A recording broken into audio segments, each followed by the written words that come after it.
Bonjour, aujourd'hui on va parler de comment faire tourner un moteur triphasé en monophasé.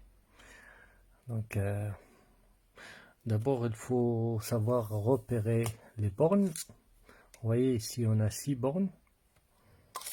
Le mieux c'est de vérifier avec le multimètre. On prend une borne par hasard et on cherche, on va mettre un beeper. Celui qui bip. Donc ça et ça c'est une seule bobine. On va dessiner ça.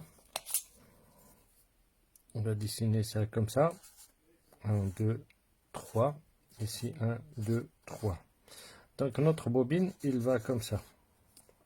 La première.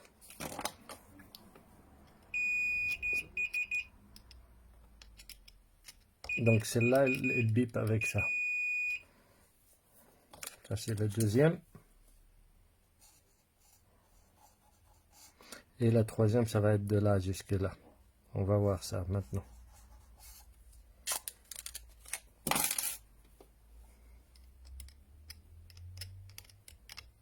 Donc celle-là avec ça, ça c'est notre bobine exactement.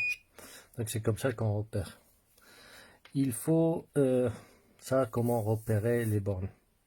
Pour le mettre en étoile, on connecte la borne.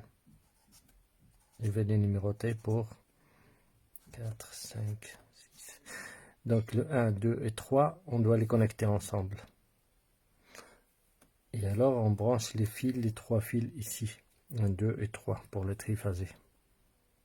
Et ça s'appelle étoile. Donc étoile, c'est les 3 bornes en haut. Comme ça, ça c'est étoile. Et ici, on branche les phases.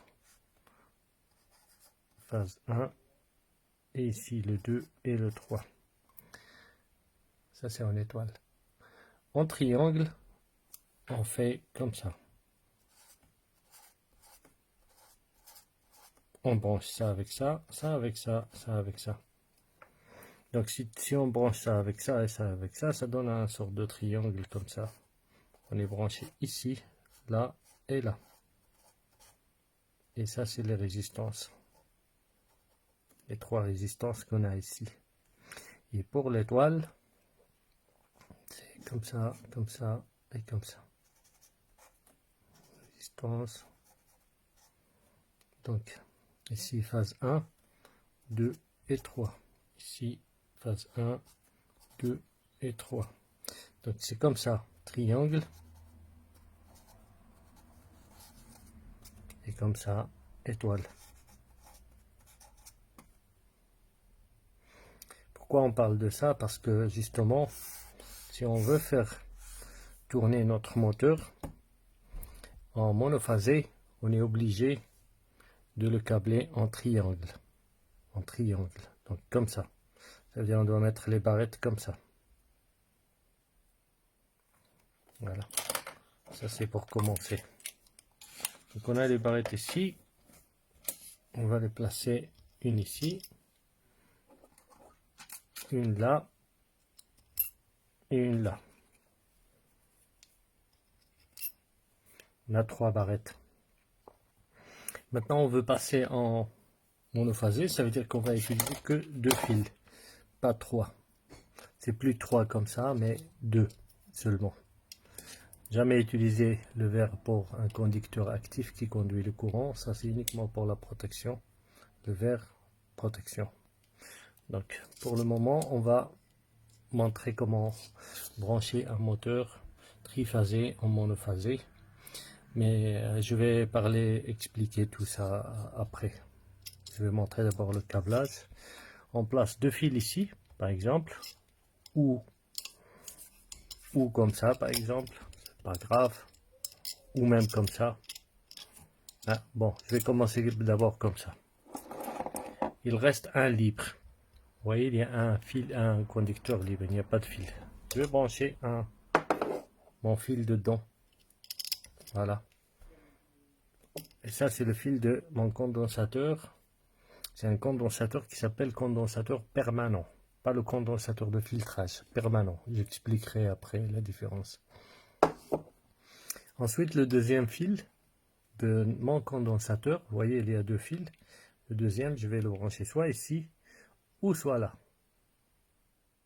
Voilà. Je vais brancher comme ça ici. Et je mets mes écrous pour serrer. Je bloque ça.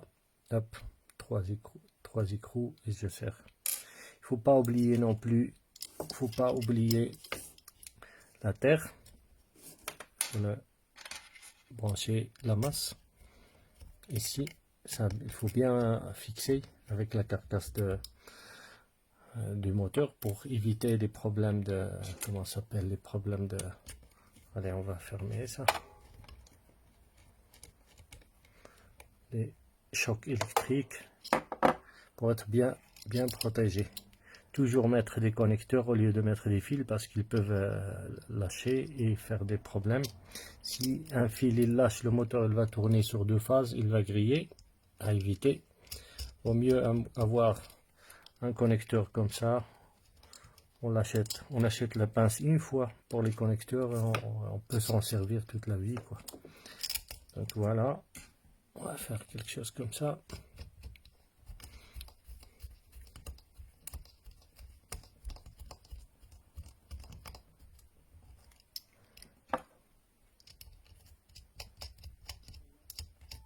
Donc voilà, comme ça. Ça c'est le câblage d'un moteur triphasé juste avec deux fils, ça et ça, monophasé.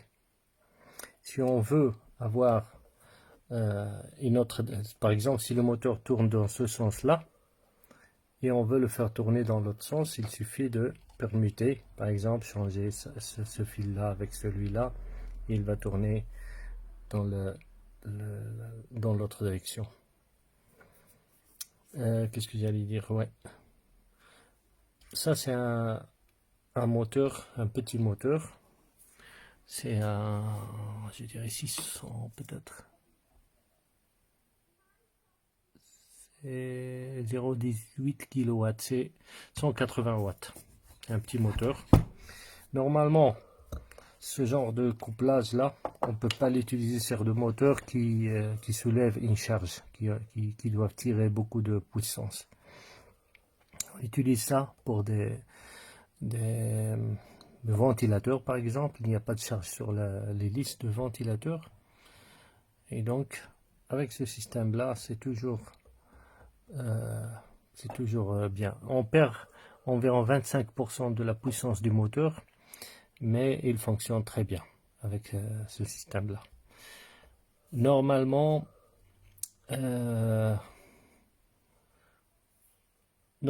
c'est quand on fait ça, ça doit être inférieur à 3 chevaux,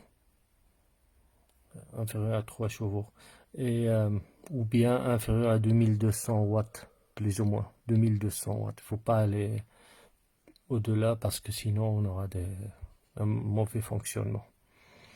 Donc ça c'est pour le câblage, comment câbler. J'ai pas expliqué un détail, c'est que si on a par exemple, mais ça je vais expliquer une autre fois, si on a plusieurs vitesses, plus les thermiques, plus d'autres fils, comment repérer les fils? Si on a un paquet de fils qui sort ici et on ne sait pas lequel desquels. Alors ça je vais expliquer dans une autre fois, mais je vais expliquer maintenant juste les détails de condensateur. C'est quoi ce condensateur et à quoi ça sert? Donc le condensateur en triphasé, les tensions, ils ont un déphasage de 120. Je vais approcher un peu. En triphasé, les tensions sont déphasées de 120 degrés. Ça c'est phase 1, phase 2 et phase 3. Toujours 120 degrés. Quand on retire une phase, qu'est-ce qui reste? Il va rester quelque chose comme ça. On a 120 degrés ici,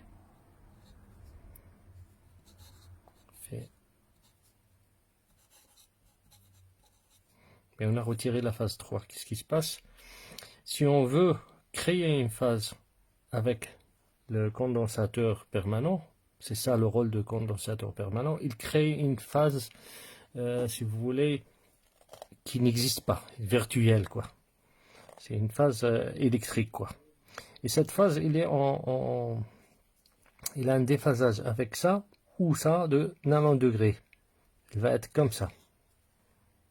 Donc ici nanodegrés, ici 120, 90, et ici 90. Ici c'est 145, je crois. 145 degrés.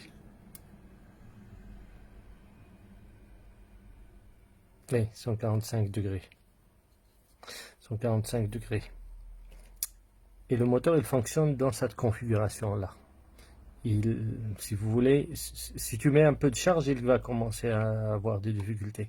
La longueur de cette phase est déterminée par la capacité en microfarad. Si on met très petit, il va devenir petit, ou plus grand, et c'est pas bon, il va boiter, le moteur il va boiter. Donc le déphasage, il peut être nanodegré de ce côté-là, comme il peut être aussi de ce côté-là. Il peut être par exemple le déphasage nanodegré par rapport à phase 3, ou par rapport à phase 1. Donc maintenant, moi j'ai imaginé qu'il va y avoir un déphasage à ce niveau-là par rapport à phase 1. Donc, comme j'ai dit au début, première chose, câbler le moteur en triangle. Et si on a 50 Hz, par exemple en Europe, en Belgique et tout ça, en France, parce qu'en Amérique c'est 60. On a une petite mesure rapide pour faciliter les choses. 125 volts par exemple. On met 200 microfarad par kilowatt.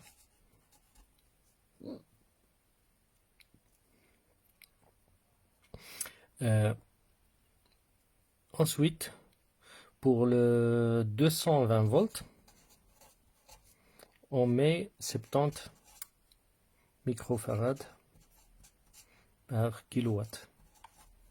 Et pour le 380, on met 20 microfarad par kilowatt. Attention, les condensateurs, ils doivent avoir une tension supérieure à 450 volts. Donc, attention, ici, je vais dire attention, la tension du condo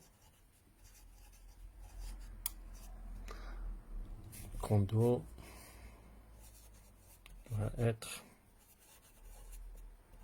supérieur à 450 volts. Ça, c'est important. Donc, par exemple, on va donner un exemple pour un moteur de 2000 watts.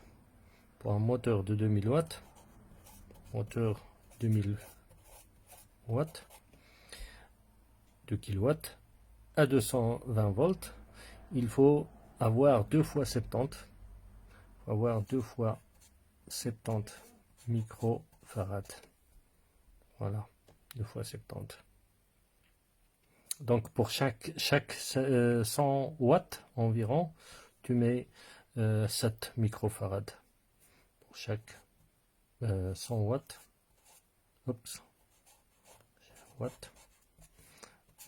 on ajoute 7 microfarad. Parce qu'on n'a pas toujours 1000 watts. On a parfois 600 watts, 500 watts pour des petits moteurs. Juste pour la conversion, pour la facilité, un cheval égale à 50 microfarad. Donc pour un cheval, chaque cheval, si on compte avec cheval, 1 cheval est égal, on ajoute 50 microfarads. 50 microfarads. D'accord. Un cheval est égal, on ajoute 50 microfarads. Attention, ne pas toucher les condensateurs quand ils sont chargés. Vous risquez d'être électrocuté. C'est très important. Il faut toujours que la tension du condensateur, il doit être supérieur à 450. Et en général, ces condensateurs,